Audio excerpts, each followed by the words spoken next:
सूर्या करके हैं, हम इनको ले रहे हैं। जी सूर्या साहब। जी मुफ्ती साहब, मेरी आवाज़ आ रही है? जी हाँ, आ रही है। जी। तो आज किसी टॉपिक पे बात करनी है या मैं अपना क्वेश्चन रख सकता हूँ? मुफ्ती अब्दुल्ला रख साहब, सकते आपने हैं। कोई टॉपिक रखा है? नहीं, आप क्वेश्चन रख सकते अच्छा। हैं। जी।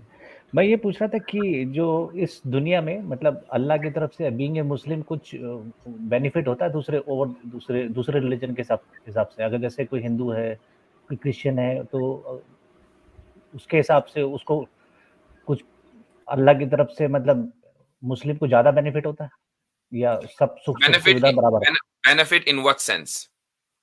इन व्हाट सेंस मतलब फेवर, जैसे किसी चीज में लक उसको फेवर कर जाए कि कहीं इंटरव्यू चारों धर्मों के लोग अगर इंटरव्यू देने जाते हैं तो उसमें सेलेक्ट कौन होगा? देखें, दुनिया जो है इस्लामिक थियोलॉजी के एतबार से दुनिया कॉज एंड इफेक्ट के निजाम पर चल रही है। ठीक है, तो कॉज एंड इफेक्ट में होता क्या है कि भाई अगर आपके पास कॉज है तो इफेक्ट आपका होगा, और नहीं है तो नहीं होगा। अब इन चार कैंडिडेट में से चार मजहब के लोग हैं, अलग अलग चार धर्मों के।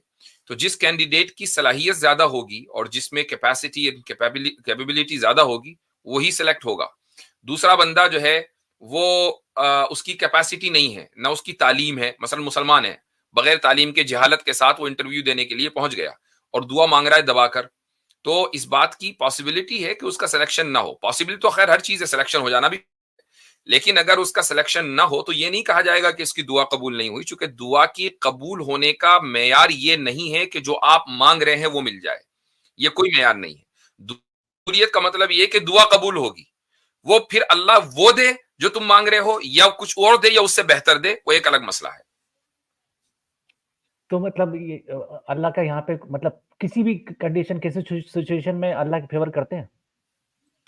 इसलिए फेवर नहीं है कि वो आप मुसलमान हैं और आपके पास मसलन मैंने बोला कॉज एंड इफेक्ट, और आपने उसकी कोई तैयारी नहीं की। कुरान करीम में मसलन दुश्मन से लड़ने की तैयारी करने की जो है वो तलकीन की गई है। वो क्या है? वो है ना, वाइद्दू लहुम मस्ततातुम मिन कुव्वतिन व मिन रिबातिल खैल तुरहिबून बिही अदुव्वल्लाहि व अदुव्वकुम, कि तुम तैयारी करो दुश्मन से लड़ने की जितना भी मुमकिन हो सके, और उस तैयारी के जरिए तुम अपने दुश्मन के दिल में खौफ बिठा दो। तो अब आप ये देखें कि अगर खुदा को सिर्फ फेवर करना होता कि तुम मेरा कलमा पढ़ लो, मैं तुम्हारे साथ खड़ा हूं, तो एक तो ये कि उसके उसके फेवर करने के बाद फिर इस दुनिया में गैर मुस्लिम तो बचने वाला था नहीं, क्योंकि जाहिर है कि जब खुदा खुद ही आ गया मैदान में तो गैर मुस्लिम क्यों बचेगा भाई। तो और दूसरी बात यह कि खुदा फिर कभी भी मुसलमानों को तैयारी का हुक्म ना देता। वो तैयारी का हुक्म ही दे रहा है इसलिए कि मदद आएगी तब जब तुम तैयारी करोगे। एक हदीस में रसूल अकरम सल्लल्लाहु अलैहि वसल्लम ने इरशाद फरमाया कि पहले ऊंट को बांधो और उसके बाद अल्लाह के ऊपर तवक्कुल करो, यानी देन रिलाई ऑन अल्लाह।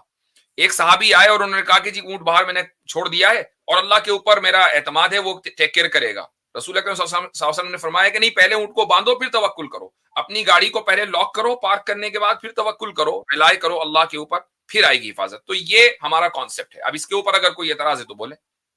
जी, मेरा वही कहने का मतलब ये है कि अगर अल्लाह उसकी फेवर नहीं करता है जब तक वो तैयारी नहीं करता, राइट? हम्म, अब हम्म। उसने तैयारी कर ली तो फिर उसको अल्लाह की क्या जरूरत पड़ रही है वहां पे?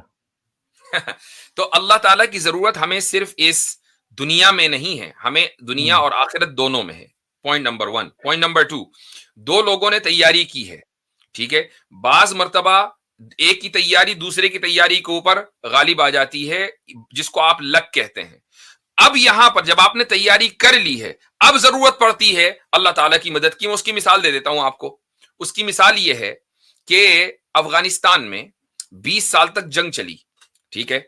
किसकी चली? अफगानियों की, जिनके पास ना कोई टेक्नोलॉजी थी ना हथियार, वो खुद बना रहे थे। लेकिन वो जैसी कैसी तैयारी करते रहे, लड़ते रहे, अल्लाह के ऊपर भरोसा करते रहे। तो उन्होंने एक नहीं, दुनिया की 3-3 सुपर पावर्स को अपनी हिस्ट्री के अंदर शिकस्त दी है। It's the graveyard of the empires. तो ये इसीलिए नहीं बना, वो इसलिए बना कि वो लोग हमेशा से तैयारी करते आए हैं और अल्लाह के ऊपर एतमाद करते आए हैं। ये उसकी मिसाल है। तो नहीं, जैसे मतलब आप ये कह रहे हो कि मोस्टली इन मोस्ट केसेस में नहीं, तो अब ये बात, अब इस मिसाल से बात वाज़ेह हो गई ना कि तैयारी करने के बाद नतीजा कैसे निकलता है। नतीजा ओवरनाइट नहीं निकलता, बाज़ मर्तबा थोड़ा तो लंबा। तैयारी अगर दूसरे धर्म का बंदा ज्यादा तैयारी करके आएगा तो सक्सेस तो उसे भी आपने मिलेगी। देखा, तो आप देख लीजिए ना, पूरी दुनिया ने अफगानिस्तान के ऊपर मिलकर हमला किया था, क्या उनकी तैयारी कम थी या ज्यादा थी? ज्यादा ही थी। नहीं, वैसे तो हर बहुत सारे केसेस में मुसलमान हारता भी है, तो आप हारता भी है, बिल्कुल, मैं कह रहा हूं, चूंकि हारता भी है, लेकिन हारने के बाद अगर घर बैठ गया तो वो हार मुकद्दर रहेगी। लेकिन अगर हारने के बाद वापस वो मेहनत करता रहे, कोशिश करता रहे, तैयारी करता रहे, तो एक ना एक दिन उसके हाथ फतह लगनी है। ये है वादा अल्लाह ताला का। अल्लाह ने तो मदद नहीं करी ना उसकी। भाई मेरा कहने का मतलब ये है, फिर तो जब वो नहीं, मेहनत ये करके असल में मदद जाहिर क्यों समझ रहे हैं? मदद का एक ही कंसेप्ट क्यों आपने बना रखा है कि मदद का मतलब ये है कि भाई वो ऊपर होना चाहिए या सामने वाला जो है वो नीचे होना चाहिए, या आपने अपने एक बात पूछता हूँ, खुदा को, पॉइंट रख देता हूं, एक मिनट रुक जाइए सूर्या भाई, एक मिनट रुक जाए। हमारे एतबार से, आपके एतबार से नहीं, हमारे एतबार से हम अल्लाह ताला को कादिर मुतलक यानी ऑमनीपोटेंट एंड ऑल पावरफुल समझते हैं कि नहीं समझते? हमारे एतबार से आप लोग तो समझते हैं। समझते हैं। ऑल पावरफुल का मतलब क्या है? ऑल पावरफुल का मतलब यह है कि जिसकी कुदरत में और ताकत में हर चीज हो, वो इरादा करे और वो हो जाए। इज़ा अरादा शैअन यक़ूल लहू कुन फयकून, कुरान में है कि जब वो, खुदा की जात ऐसी है कि जब वो किसी चीज का इरादा करता है तो कुन कहते ही वो चीज हो जाती है। तो अब तसव्वुर करें, होल्ड ऑन, मैं मुकम्मल कर लूं अपनी बात। तसव्वुर करें कि अगर अल्लाह ताला को इस तरीके से मुसलमान की मदद करनी हो तो वो तो सिर्फ इरादा करेगा ना दुश्मन के वाइप आउट हो जाने का, और दुश्मन वाइप आउट हो जाएगा, वहीं खड़े खड़े गिरने लगेगा। तो इस तरीके से दुनिया नहीं चलती। फिर इस दुनिया में सिर्फ मुसलमान ही रहते, गैर मुस्लिम ना रहते।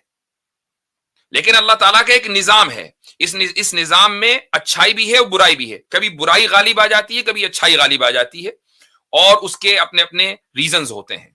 अल्लाह ताला उस रीजन के अंदर, उस कॉज एंड इफेक्ट के निजाम में डायरेक्टली इंटरफेयर नहीं करता। जब इंटरफेरेंस होता है तो वो उस वक्त होता है जब दुनिया में नबी मौजूद हो। अगर नबी मौजूद नहीं तो इंटरफेरेंस नहीं होता। तो इस दुनिया में मतलब अल्लाह के हिसाब से, अल्लाह मियाँ के हिसाब से सारे बराबर हैं। इस दुनिया में दुनिया की तरक्की के एतबार से वो आगे जाएगा कि जो दुनिया की तरक्की के लिए मेहनत करेगा। आखिरत की तरक्की के लिए वो आगे जाएगा जो आखिरत की तरक्की के लिए मेहनत करेगा। अब मसलन हम मुसलमान फिलहाल दुनियावी तरक्की में हम पीछे हैं। हमें इस बात का एतराफ है कि वेस्ट जो है हमसे बहुत आगे है और हम दुनियावी तरक्की में पीछे रह गए हैं। लेकिन उखरवी तरक्की में, यानी आखिरत की तरक्की के एतबार से हमें इस बात का यकीन है कि आगे हमें जाना है, चूंकि हमारी जो थियोलॉजी है उसका मुकाबला आप या कोई वेस्ट में बैठकर नहीं कर सकता। नहीं तो आपके हिसाब से, हमारे जैसे क्रिश्चियन में उनके हिसाब से वो हेवन में जाएंगे, हमारे हिसाब से हम स्वर्ग में जाएंगे, आपके हिसाब से अपने आप जन्नत में जाओगे। तो हर कोई तो अपने हिसाब से बेस्ट जगह जा रहा है। तो वहां भी अल्लाह ने क्या ऐसा बेस्ट दिया? आप तो स्वर्ग नहीं जा रहे ना, आप तो दोबारा दुनिया ही में आ रहे हैं। आप कहाँ जा रहे हैं? स्वर्ग। हमारे यहाँ मतलब मोक्ष भी हो गया ना, मोक्ष तो मिल जाता है। तो हम हमारा ठीक है, मतलब दुनिया में 100 मरतबा पैदा होने के बाद मोक्ष मिला, पता नहीं कब, कितनी मरतबा पैदा होने के बाद, कितनी मरतबा पैदा होने के बाद मिलता है मोक्ष।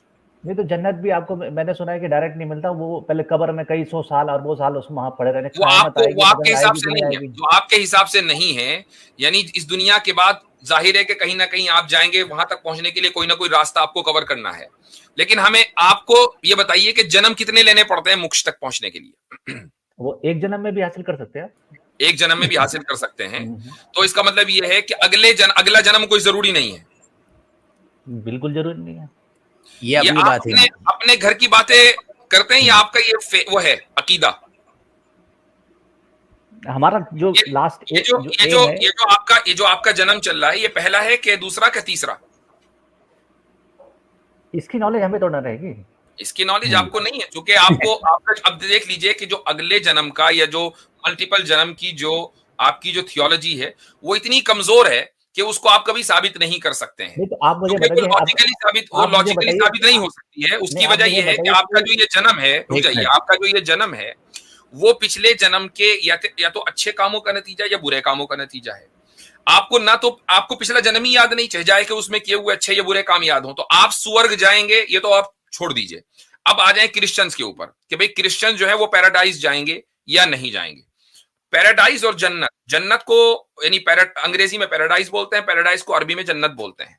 ये दोनों जगह एक ही हैं। जाना किसने है? जाना उसने है जो अल्लाह की और अल्लाह के रसूलों की बात माने। अगर ईसाई हजरत ईसा अलैहिस्सलाम की तालीमात पर अमल करें तो आज भी जन्नत में जाएंगे, लेकिन मसला यह कि उन्होंने हजरत ईसा अलैहिस्सलाम की तालीमात पर अमल न करके उनको खुदा का दर्जा दे दिया। अगर हम मुसलमान रहकर रसूल अकरम सल्लल्लाहु अलैहि वसल्लम को खुदा का दर्जा दे दें तो हम भी जन्नत में नहीं जाएंगे, हमारा मुकद्दर भी जहन्नम होगा। हमारे लिए भी जरूरी है कि हम रसूल को वही पोजीशन दे जो रसूल की है, उस पोजीशन से न बढ़ाएं।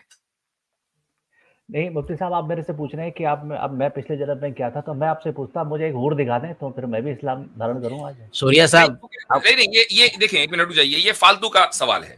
क्योंकि हमने अगर ये दावा किया होता कि हमें इस दुनिया में हूर मिलेगी तो हम इस दुनिया में दिखा देते, ठीक है। तो हमारे रुक जाइए, लेकिन हम उस हूर को अकली बुनियादों पर, रैशनल बुनियादों पर साबित कर सकते हैं।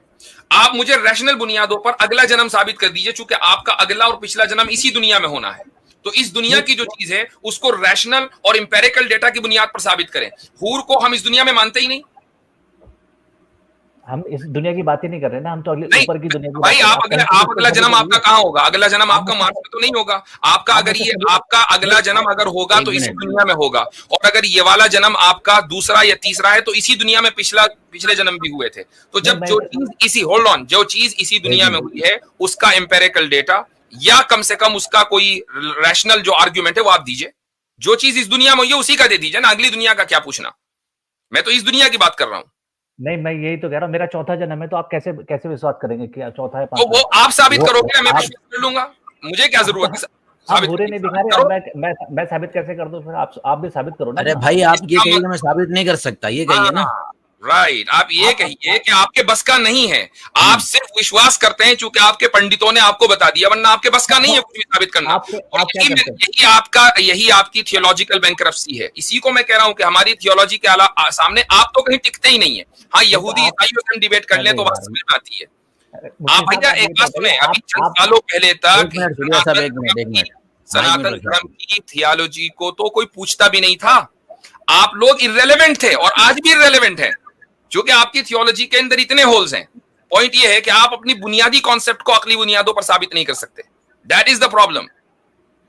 तो आप और जितनी भी एक मिनट और जितनी भी चीज आपने कही है हम क्यों प्रूफ करेंगे भाई? दावा आपका है तो दलील आपको ही देनी पड़ेगी। दूसरी बात ये है कि आपने जो अपने मुंह से जितनी बातें कह दी उस पर भी आप जो है वो रेफरेंस और जो एविडेंस नहीं ला सकते कि भाई एक जन्म के बाद भी वो स्वर्ग में जा सकता है। ये मुसीबत आपने खुद ही अपने पैर पर ले ली है। क्या आप साबित कर सकते हैं इसको? पहली बात ये कि आप जन्म ही नहीं साबित कर सकते। अपना कुछ साबित नहीं कर रहे, आप मेरे को कह रहे मैं साबित करूं। आप भैया अगले जन्म का दावा आपका है, ठीक है, अगले जन्म का दावा आपका है, हमारा नहीं है, तो हमें साबित करना नहीं करना है। और रही बात हूरों की, तो हूर का हमारा दावा ये नहीं कि इस दुनिया में मिलेगी, अगली दुनिया में मिलेगी।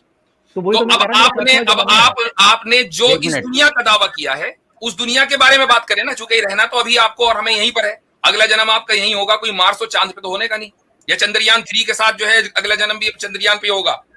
नहीं तो आप मेरे से पिछले जन्म के कैसे पूछ रहे? वो तो दूसरे बात है। पिछला जन्म आपका इसी दुनिया में हुआ ना, कहीं और तो कुछ भी। अब वो कैसे कहीं भी हो सकता है? आप ये कह रहे हो ना, इस दुनिया की जो चीज है उसको रैशनल बुनियादों के ऊपर साबित करें, सिंपल सी। और अगर नहीं कर सकते तो प्लीज गो अहेड, फिर किसी और वक्त बात करेंगे। आपसे हो गई बात, ठीक है सूर्या साहब। देखिए, ये सूर्या असल में गुरु हो जाता है हमेशा, हर वक्त। आज भी ऐसे ही मामला हुआ। शुरुआत सिंपल सी बात ये है, मैं तो अलल ऐलान डंके की चोट पर सूर्या जी ये कहता हूं, आपके बस का आपके रिलीजन को साबित करना है नहीं, ठीक है। तो अब क्यों आप खामखा में टाइम वेस्ट करते हैं? आपके बस का नहीं है। हम लोग बात करते हैं इंटरनेशनल लेवल की। आप रहते हैं बनारस में, हरिद्वार में, उससे बाहर नहीं निकल पाते। चलें, शुक्रिया बहुत बहुत। शुक्रिया बहुत बहुत। आपका सूरज बहुत जल्दी तुलू होता है, बहुत जल्दी ग्रुप हो जाता है। ठीक है सूर्या साहब, आपसे इजाजत लेते हैं, नेक्स्ट टाइम बात करेंगे आपसे। बहुत सारी चीज आपको साबित करनी है। आप हजरत यहाँ पे जी, यहाँ पे ये अगर अपना पूर्व जन्म देखना चाहते हैं कि हम क्या हैं, तो अपनी पहले किस वर्ण में पैदा हुए हैं ये देख लें, और उसके बाद महाभारत का जो है वो अनुशासन पर्व पढ़ लें कि आप पिछले जन्म में क्या थे। तो वहां पता चल जाएगा कि आप 1000 वर्षों से किस योनि में ही घूम रहे हैं।